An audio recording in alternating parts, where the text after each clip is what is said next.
नवीन कार्यकर्त्यांना वाटतं की आपल्याला संधी मिळावी. बऱ्याच जणांनी आणि त्याच्यात खूप जणांना फार त्याच्यामध्ये कष्ट घ्यावे लागले की आता निवडणुका लागतील म्हणून कुणी कुणी प्रयत्न केले, परत निवडणुका पुढे गेल्या. असं करत करत या जरा सगळ्यांना म्हणजे जे इच्छुक उमेदवार होते त्यांना जरा त्रासच झालेला ही गोष्ट खरी आहे. पण आता खऱ्या अर्थाने निवडणुका लागल्यात आणि ह्याच्यानंतर माझ्या माहितीप्रमाणे जिल्हा परिषद तालुका पंचायतीचा सुप्रीम कोर्टाने जो निकाल दिलेला आहे की 50%च्या आतमध्ये आरक्षण पाहिजे, त्याच्यात विशेषतः आपल्या विदर्भातल्या, नंतर मराठवाड्यातल्या 2 आणि विदर्भातल्या बहुतांशी आणि आपल्या उत्तर महाराष्ट्रातल्या काही अशा ह्या निवडणुकांचं 50%च्या आतमध्ये आरक्षण आणतील निवडणूक आयोग, कारण सुप्रीम कोर्टाचेच आदेश आहेत. ते झाल्यावर त्याही जाहीर. दादा, युतीबद्दल मुख्यमंत्र्यांनी आज विधान केलं की पुण्यात राष्ट्रवादी तुमच्या सोबत लढणार नाहीत ते, दुसऱ्याचा फायदा व्हायला नको, एकत्र लढत असं सांगतात. शेवटी राज्याचे ते प्रमुख आहेत आणि त्यांना जे योग्य वाटतं ते स्टेटमेंट त्यांनी केलेलं आहे. त्याच्यामध्ये त्यांनी जे काही मला त्यांनी काय सांगितलं ते माहिती नाही, परंतु त्यांनी सांगितलं याचा अर्थ चर्चा होऊनच झालेला असेल म्हणूनच ते बोलले असतील. अरे बाबा, मी इथला कार्यक्रम संपल्या इथं आलो. मी टीव्ही पण बघितला नाही किंवा काही मला माहित नाही. मुख्यमंत्र्यांनी काय स्टेटमेंट केलं, मी तर तुम्हाला म्हणतोय की मुख्यमंत्र्यांचं स्टेटमेंट जे झालेलं आहे ते निश्चितपणे आम्ही अनेकदा एकत्र बसतो, चर्चा करतो, त्याच अनुषंगाने त्यांनी केलं असेल. पुणे आणि पिंपरी चिंचवडसाठी काय रणनीती असणार? पुणे आणि पिंपरी चिंचवडसाठी रणनीती काय असणार दादा? त्या संदर्भामध्ये रणनीती निवडणुका लढवायची असणार, दुसरे काही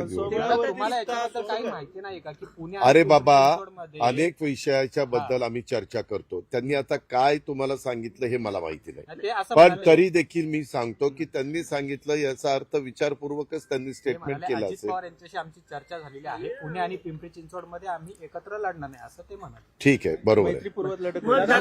दुसरा ऑप्शन आपल्याकडे पवार साहेबांसोबत युती करणार का?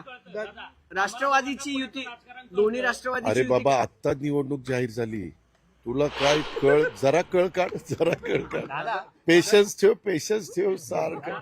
त्यामध्ये ऐक ना, आता 4 वाजता का 5 वाजता डिक्लेअर झालंय. आता सगळीकडं त्याचा बोबाटा झालेला आहे. आता बरेच जण वेगवेगळ्या ठिकाणी उमेदवारी मागण्याचा प्रयत्न करतायत आणि वेगवेगळे पक्ष कसे प्रभाग स्ट्रॉंग होतील अशा प्रकारचा प्रयत्न करतायत.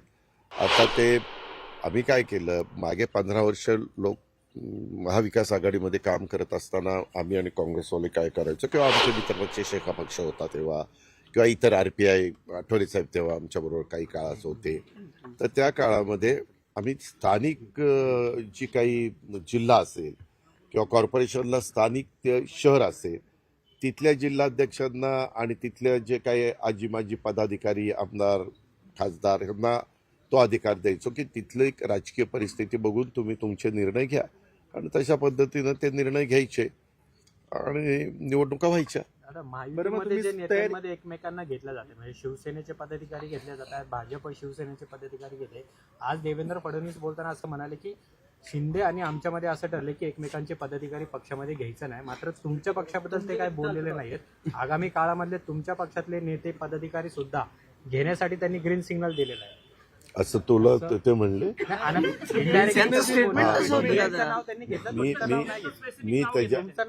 मी त्याच्यामध्ये त्यांच्याशी बोलीन की बाबा असं पत्रकार मित्र विचारत होते, कारण माझं त्यांचं बोलणं काल आम्ही 2 जण नागपूरहून येताना त्याच्या संदर्भामध्ये काही बोलणं झालेलं आहे.